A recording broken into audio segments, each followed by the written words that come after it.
Selamat berjumpa dalam Suara Pertobatan. Firman Tuhan hari ini disampaikan oleh Bapak Pendeta Remedi Terangin Angin MD. Selamat mendengarkan.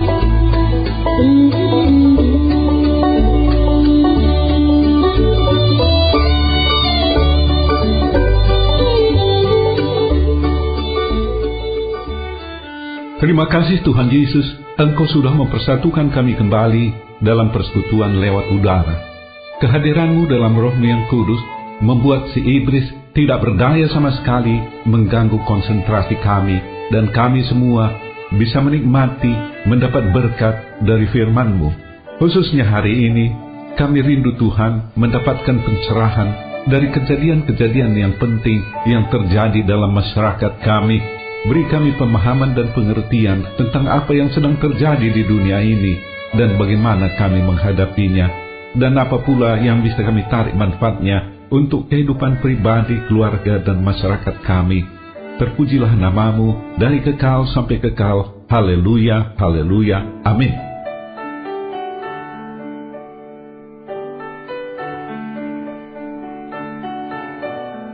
Shalom, apa kabar saudara? Saya harap saudara ada dalam keadaan sukacita, damai, dan sejahtera dimanapun sedang berada saat ini, di rumah, dalam perjalanan, di tempat kerja, di rumah sakit, atau sedang melakukan kegiatan tertentu. Harapan saya selalu, program ini menemani di kala kesepian, memberi kekuatan di saat lemah, memberi semangat di saat lesu, memberi penghiburan di kala duka, memberi visi dan penerangan dalam kegelapan perjalanan hidup ini. Tuhan Yesus memberkati kita semua dengan firman-Nya. Saudara-saudara yang dikasihi Yesus Kristus, kedamaian dan kesahduan Natal di Amerika Serikat bulan Desember tahun 2012 dinodai oleh sebuah tragedi. Di sebuah kota kecil yang bernama Sandy Hook, 100 km jauhnya dari New York, terjadi pembantaian anak-anak sekolah dasar. 20 orang anak-anak tewas, di samping 7 orang dewasa, termasuk sang pembunuh sendiri. Pembantaian itu dilakukan oleh seorang pemuda usia 20 tahun, namanya Adam Lanza. Terlebih dulu, ia membunuh pula ibu kandungnya sendiri dengan 4 tembakan peluru di kepala. Kota kecil Sandy Hook gempar. Kota kecil yang berpenduduk 29.000 jiwa ini, dalam 10 tahun terakhir, hanya tercatat sekali peristiwa pembunuhan di kota kecil yang damai ini. Keluarga-keluarga di Amerika Serikat sangat terganggu hati dan pikirannya. Mereka berpikir, anak saya, cucu saya, saudara saya bisa mendapatkan perlakuan yang sama. Perhatian dan simpati dicurahkan pada kota Sandy Hook. Kalau seandainya pembunuhan terhadap anak-anak Amerika Serikat ini terjadi di negara lain, bukan tidak mungkin Amerika Serikat akan mengerahkan angkatan perangnya untuk membela warganya. Tetapi apa yang terjadi ini? Pembunuhan itu dilakukan oleh anak Amerika sendiri, seorang muda usia. Amerika Serikat menangis, bahkan masyarakat dunia ikut bersimpati dan menangis. Kejadian ini memunculkan kembali perdebatan pembatasan penggunaan senjata oleh warga sipil di Amerika Serikat. Seperti kita ketahui, di Amerika, seorang warga negara berhak membeli dan menyimpan senjata api. Apa yang sedang terjadi di Amerika? Saya mengajak saudara-saudara kekasih merenungkan peristiwa ini dari pandangan firman Tuhan. Krisis ekonomi yang masih dihadapi di Amerika Serikat dan peristiwa-peristiwa seperti yang terjadi di Sandy Hook membawa saya pada sebuah pertanyaan. Apakah Amerika Serikat sedang mengalami kutukan dari Tuhan? Satu pertanyaan yang agak ekstrim memang. Tetapi kalau kita lihat apa yang terjadi akhir-akhir ini, Amerika Serikat sudah mengizinkan pernikahan sesama jenis. Menurut saya, ini adalah satu pelanggaran yang sangat serius terhadap firman Tuhan yang mendatangkan kutukan. Hubungan seksual sejenis bukan barang baru di dunia ini. Kita ingat nama Sodom, dan dari situlah muncul istilah sodomi. Hubungan seperti itu menimbulkan murka Tuhan. Kalau Tuhan membenci manusia-manusia yang melakukan hubungan seksual sesama jenis pada zaman purba, Ia juga tetap membenci dan murka terhadap hubungan seperti itu di dunia masa kini. Bagi Amerika Serikat, ini adalah satu pelanggaran yang serius, mengingat pendatang-pendatang pertama di Amerika Serikat adalah orang-orang percaya, orang-orang yang beriman yang datang dari Inggris. Para pendatang di Amerika mendarat dengan sebuah kapal bernama Mayflower bulan November tahun 1620 di daerah Massachusetts. Kedatangan mereka dari Inggris ke Amerika Serikat bukan tanpa sebab. Mereka ini pindah dari Inggris ke Amerika Serikat oleh karena alasan iman dan alasan agama. Pada waktu itu di Inggris, semua gereja di Inggris harus bernaung di dalam persekutuan dengan gereja Inggris, The Church of England, gereja resmi yang diakui oleh kerajaan. Bahkan ada peraturan pada waktu itu, kalau ada orang beribadah bukan di gereja The Church of England, maka ia dikenakan denda. Dan apabila sebuah gereja melakukan ibadahnya sendiri di luar lingkungan The Church of England, gereja ini juga mendapat sanksi yang cukup keras. Ada sebagian gereja seperti kaum Puritan yang bisa bekerja sama dengan The Church of England, tetapi sebagian lain yang merasa tidak bisa berkompromi dengan aturan ini. Mereka inilah yang memutuskan mengarungi Samudra Atlantik menuju benua baru yang belum mereka kenal. Pendatang-pendatang baru itu menempuh perjalanan dengan kapal Mayflower sekitar 2 bulan lamanya. Adalah sebuah perjalanan iman. Mereka adalah orang-orang yang merindukan kebebasan beribadah. Inilah yang mewarnai perjalanan hidup bangsa Amerika selanjutnya. Kemerdekaan beribadah, kemerdekaan mengeluarkan pendapat, dan lain-lain seperti itu. Dalam perkembangannya, Amerika Serikat yang dirintis oleh orang-orang Kristen yang beriman, diberkati dan diberkati oleh Tuhan, menjadi sebuah negara adidaya. Tuhan memberkati Amerika Serikat. Di tengah-tengah kemakmuran, di tengah-tengah hidup yang berlimpah berkat, apa yang terjadi pada masa kini adalah satu penyimpangan total dari visi pendatang yang pertama menginjakkan kaki di Amerika Serikat. Saudara-saudara yang dikasihi Yesus Kristus, pertanyaan tadi, apakah Amerika sedang menerima kutukan Tuhan? Firman Tuhan banyak berbicara tentang berkat dan kutuk. Ulangan pasal 28 berisi 2 bagian. Yang pertama tentang berkat dan yang kedua tentang kutuk. Tuhan menyampaikan berkat dan kutuk pada kesempatan yang sama. Apabila kita mengingat berkat yang diberikan kepada orang yang setia, ingat ada juga kutuk bagi orang yang tidak setia. Firman Tuhan tidak netral dalam perkara-perkara rohani. Apabila seorang tidak diberkati, maka ia adalah orang yang terkutuk. Dan sebaliknya, apabila seorang tidak terkutuk, maka ia adalah orang yang diberkati. Dalam kesempatan ini, saya hanya membacakan beberapa ayat saja.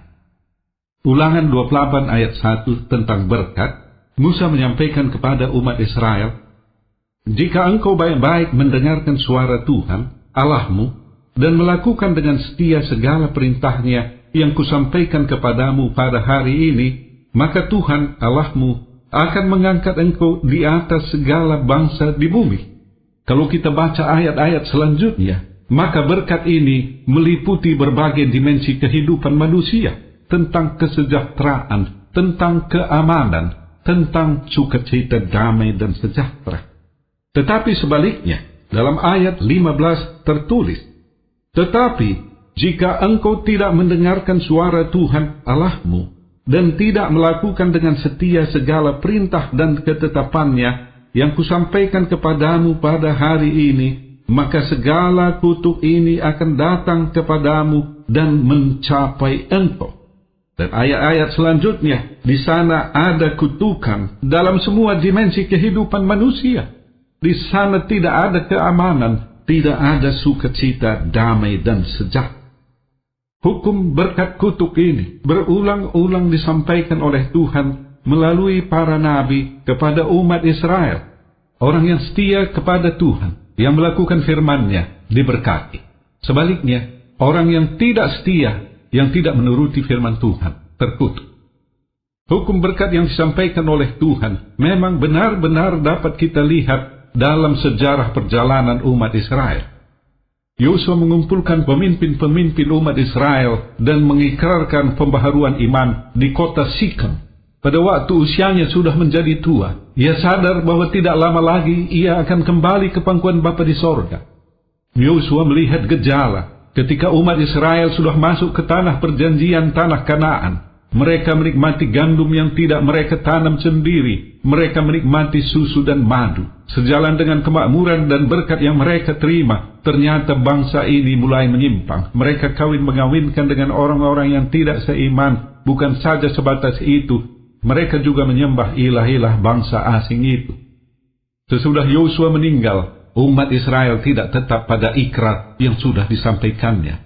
Hukuman Tuhan datang pada mereka. Manakala mereka sudah menyimpang dari firman Tuhan, ada hukuman. Tuhan tidak lagi menyertai mereka. Mereka dijajah, dikuasai oleh bangsa-bangsa di sekelilingnya. Kehidupan menjadi sulit dan berat. Pada waktu keadaan hidup sulit dan berat, mereka berseru-seru memanggil Tuhan. Tuhan tetap menunjukkan belas kasih-Nya pada umat pilihan-Nya. Tuhan mengangkat hakim-hakim. Melalui hakim-hakim ini, Tuhan berkarya membebaskan bangsa Israel dari penindasan dan penjajahan. Masa yang aman, damai dan sejahtera muncul kembali. Tetapi, sesudah waktu yang agak lama, kembali umat Israel jatuh lagi ke dalam dosa yang sama. Mereka berseru lagi memanggil nama Tuhan, dan Tuhan menaruh belas kasihan. Tuhan berkarya lagi lewat hakim yang ditunjuknya. Kita pasti pernah mendengar seperti Deborah, seorang hakim perempuan, Gideon, Simpson, dan lain-lain. Hukum, berkat, dan kutuk betul-betul dapat kita lihat dalam perjalanan bangsa Israel. Kembali pada pertanyaan, apakah bangsa Amerika sedang mengalami kutukan Tuhan? Menurut pendapat saya, mengizinkan pernikahan sesama jenis adalah satu tanda bahwa kutukan itu sedang berlaku. Pendapat saya ini saya dasarkan pada Roma pasal 1 ayat 18 sampai dengan 32. Saya baca ayat-ayat 24 sampai dengan 27. Roma 1 ayat 24 sampai dengan 27 demikian. Karena itu Allah menyerahkan mereka kepada keinginan hati mereka akan kecemaran, sehingga mereka saling mencemarkan tubuh mereka. Sebab mereka menggantikan kebenaran Allah dengan dusta dan memuja dan menyembah makhluk dengan melupakan penciptanya yang harus dipuji selama-lamanya. Amin. Karena itu Allah menyerahkan mereka kepada hawa nafsu yang memalukan. Sebab istri-istri mereka menggantikan persetubuhan yang wajar dengan yang tak wajar. Demikian juga suami-suami meninggalkan persetubuhan yang wajar dengan istri mereka dan menyala-nyala dalam berahi mereka seorang terhadap yang lain, sehingga mereka melakukan kemesuman laki-laki dengan laki-laki, dan karena itu mereka menerima dalam diri mereka balasan yang setimpal untuk kesesatan mereka. Saya tidak mengetahui secara mendalam latar belakang keadaan Paulus pada waktu menulis surat kirimannya kepada jemaat di kota Roma. Saya menduga keadaan masyarakat di Roma tidak beda jauh seperti yang terjadi di Amerika Serikat. Firman Tuhan yang ditulis oleh Rasul Paulus, menurut hemat saya, menggambarkan dengan baik sekali apa yang sedang terjadi di Amerika. Paulus menggambarkan suasana masyarakat yang sedang mengalami kutuk dari Tuhan. Dalam ayat 18 disebutkan murka Allah. Jadi bagian firman Tuhan yang kita baca ini tadi sehubungan dengan kutukan. Pada waktu kutukan itu terjadi, hubungan seksualitas menjadi tidak lazim. Itulah yang dituliskan dalam ayat-ayat 24 sampai dengan 27 tadi. Hubungan seksual sejenis adalah pemuasan hawa nafsu yang memalukan.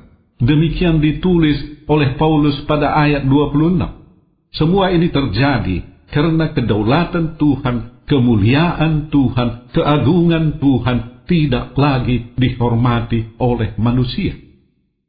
Di tengah-tengah kemakmuran, di tengah-tengah kelimpahan berkat, terjadilah penyimpangan-penyimpangan terhadap firman Tuhan.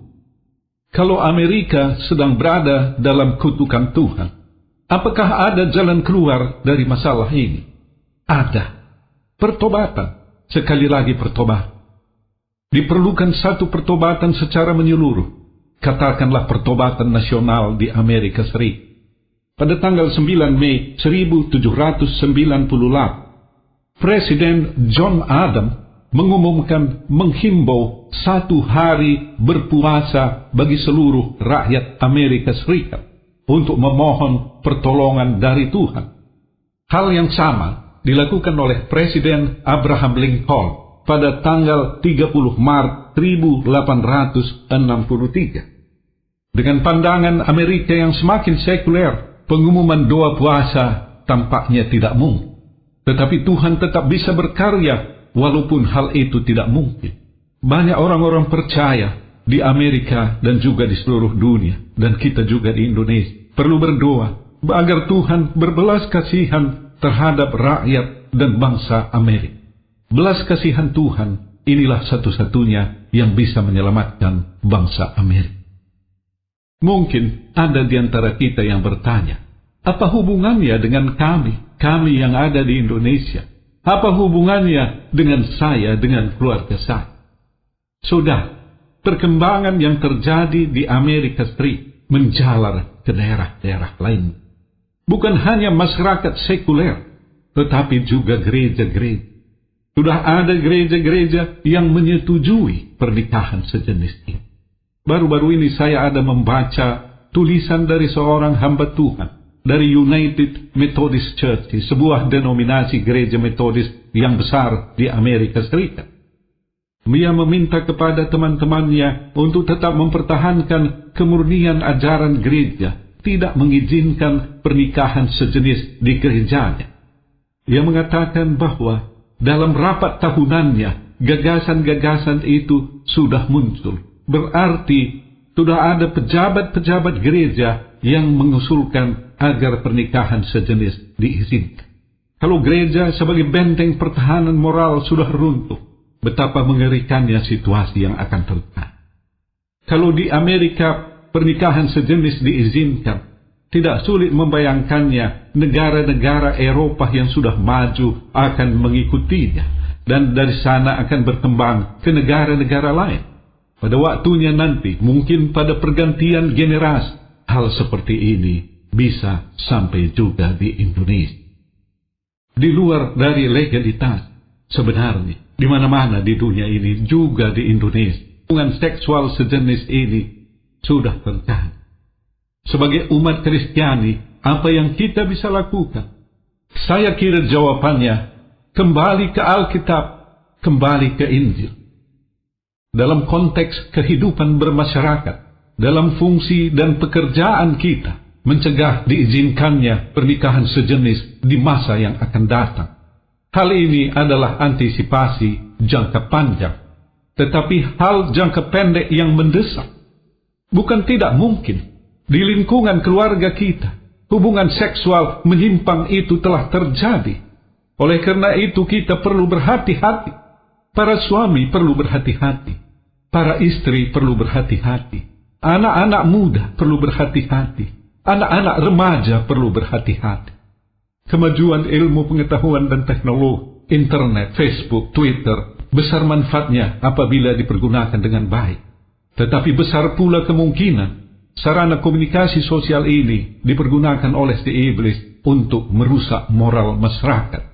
Pornografi, seks menyimpang, dan lain-lain disebarkan lewat teknologi informasi. Mari kita menjaga diri kita. Apakah kita bisa menjaga anak-anak, istri, suami, keluarga kita dari jerat pornografi, jerat kelakuan seks menyimpang? Tidak mungkin, saudara.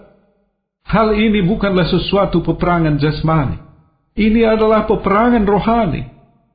Si iblis berada di balik itu. Kita tidak bisa melawannya. Hanya ada satu kuasa yang bisa melawan kekuatan si iblis, yaitu Yesus Kristus. Inilah relevansi kenapa penginjilan semakin dan semakin penting pada zaman kita ini.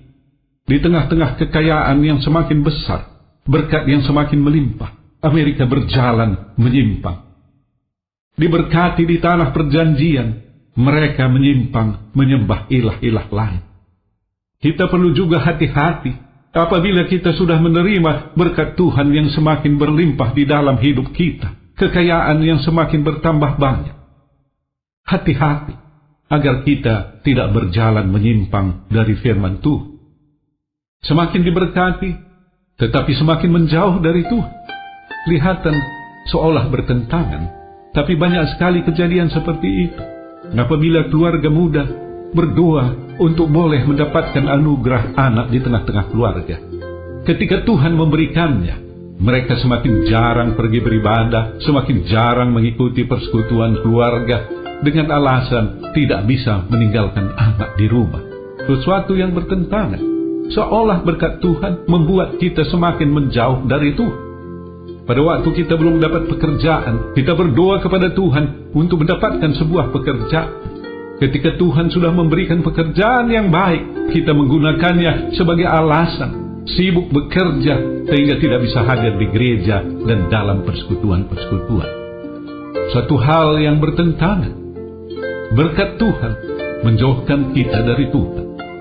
Hindari hal seperti ini, karena zaman ini adalah zaman yang jahat. Untuk tetap bisa bertahan, tidak menyimpang dari firman Tuhan, satu-satunya cara, dekatkan hubungan kita dengan Yesus Kristus. Apabila kita belum merasa satu hubungan yang erat dengan Yesus Kristus, saatnya kita melihat relung hati yang paling dalam. Barangkali ada dosa yang menghambat.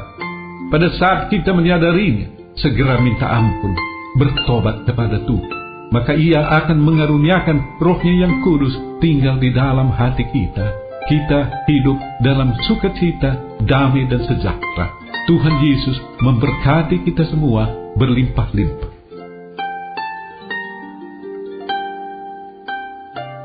Bagi saudara yang dijamah oleh firman Tuhan oleh Roh Kudus, menyadari dosa, jalan tersesat selama ini, ikuti saya mengucapkan sebuah doa sederhana. Tuhan Yesus, kusadari dosaku, jalan tersesat selama ini. Ampuni aku, pimpin hidupku ke depan ini. Haleluya, haleluya, amin.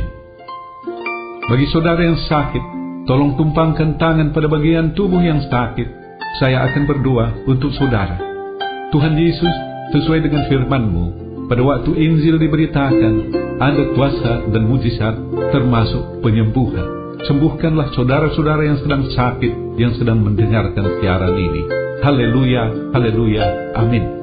Bagi saudara yang punya akar pahit luka jiwa, tidak bisa mengampuni seorang atau beberapa orang dalam hidup saudara, saya rindu berdoa bagi saudara. Tuhan Yesus, cabutkan akar pahit luka jiwa dari saudara-saudara kami, sehingga hati mereka dipenuhi oleh perasaan sukacita. Haleluya, haleluya, amin. Akhirnya, hamba berdoa bagi semua pendengar siaran ini. Berkati secara pribadi dan keluarga. Berkati pekerjaan, usaha, studi, dan pelayanan. Terpujilah nama-Mu dari kekal sampai kekal. Haleluya, haleluya, amin.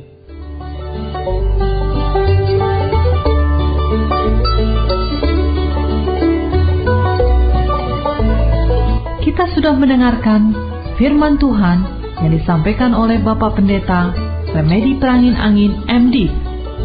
Pendengar dapat mengirimkan pokok-pokok doa kepada Suara Pertobatan, alamat email suarapertobatan@gmail.com, suarapertobatan@gmail.com, SMS atau telepon di pesawat 021 7005 8400. 021 7005 8400.